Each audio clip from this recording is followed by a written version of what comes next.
going on, guys? Supply Plays here, back with another video. Today we're going to be doing something different. It's a new series I want to start, talking about park tips. This is like a side of my career. This is going to be strictly for park. The way this is going to work is I'm going to make, they could be short videos or long videos. It could be a 1 minute video, 2 minute video, or even 5 or 10 minute video. It depends how many tips I want to pull out during that video. For this in specific, I want to talk about one specific topic, and that is the way your team is in my career. So your team composition.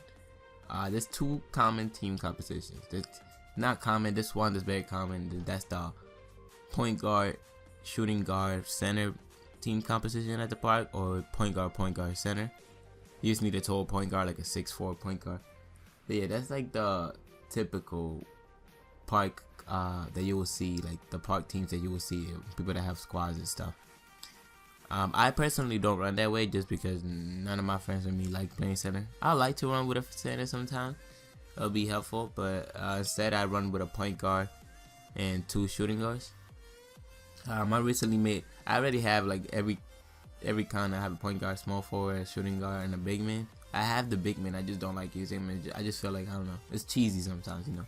I just go down, they just throw me the ball, just hold the X all the time, you know. I'm more of a shooter, if you guys already know. But yeah, I have recently made a new point guard. I made a 6'4" outside point guard. He has the same rating as my shooting guard that I showed you guys, the 6'6" shooting guard. He's 87 3-pointer. So, but he just has a better ball handling, and his dunk just goes down like 4 points. So I decided to make him so I can play with him a little, because I just feel like my dribbles with my 6'6" is a little down. So sometimes, you know, I wanna bring the ball up or whatever, and it's kind of hard. But other than that, he's perfect. Yeah, but on team composition, the point guard, I think the point guard center composition works best, because as you already know, the 6'4" point guard has the same shooting as a 6'6" shooting guard, which is the 87, which is probably the highest you can get off like stats without boost, unless you build like a really short point guard, which I don't recommend. Other than that, like, that composition works well because it spreads the floor well. You know, the point guards, they're pretty fast in this game now. I don't know. Plus speed boosting, it's just getting crazy. So, and then the center he doesn't stand in the paint all the time, because, you know, they get 3-second violation now. But like, he stays around that area, and once he grabs the ball and he takes a step in and holds X, it's gonna be a dunk. And that's for outside centers. I have an inside center, and I don't recommend an inside center. I was gonna make a build for him, but I don't recommend it, because honestly, his inside scoring is great. Like, you know, his layup is great, his dunks is great, but just when it comes to sometimes you have to take jump shots. You're open and you have to take a jump shot. You would not make a jump shot. You could get perfect release. You're not gonna make a jump shot. It's really hard. I mean, I haven't put up my shooting attributes, but it's like, it's not worth it. It goes up to like a 50 something and 5. Correct me if I'm wrong, but I think it goes up to a 50 something.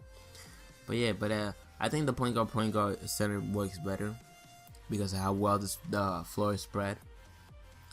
And I don't like only running one point guard, 2 bigs, or a point guard, small forward, and a big, because it puts too much work to do on the point guard. You know, not everybody can do cheesy steps and all this, so it kind of puts like a pressure on the point guard that he has to score, and then everybody has to worry about the rebound, or, you know, the small forward can only drive and dunk, because most small forwards shooting attributes is pretty bad. But yeah, that's what works best. I would recommend it for you guys to try it.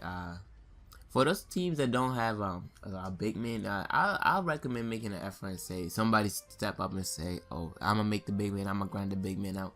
Because with the big man, you don't really need that many badges. I recommend getting defensive crasher and offensive crasher, and like bruiser, and like those kind of badges. But it's not like a guard where you have to grind so much badges, you know.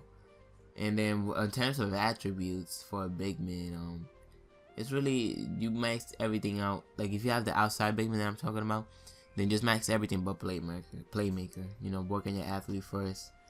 Then I'll say work on your either defender or rebounder next, and then alternate that and the inside scoring. Because even though you don't have no inside scoring, you're pretty tall, so you're gonna be making it half of the time, you know. But yeah, I might bring a build on that center, but there's so many videos on YouTube about it that I don't know if it's worth it. But if you guys want to see, I'll make it, and I'll try to teach you guys how to use them better. But yeah, that's pretty much it for this video. That's my first tip on this first episode. I'll be trying to bring like at least 2-3 episodes of this a week. I'ma try, you know. I've been inconsistent lately because I was trying to do some Naruto gameplay, but it didn't turn out how I wanted. so I ended up taking it down. But yeah, it's all good, you know. I'm gonna try to bring some more to you guys. I'll see if maybe even tomorrow you guys might see another video. It all depends how I'm feeling and stuff. But yeah, the supply play signing on.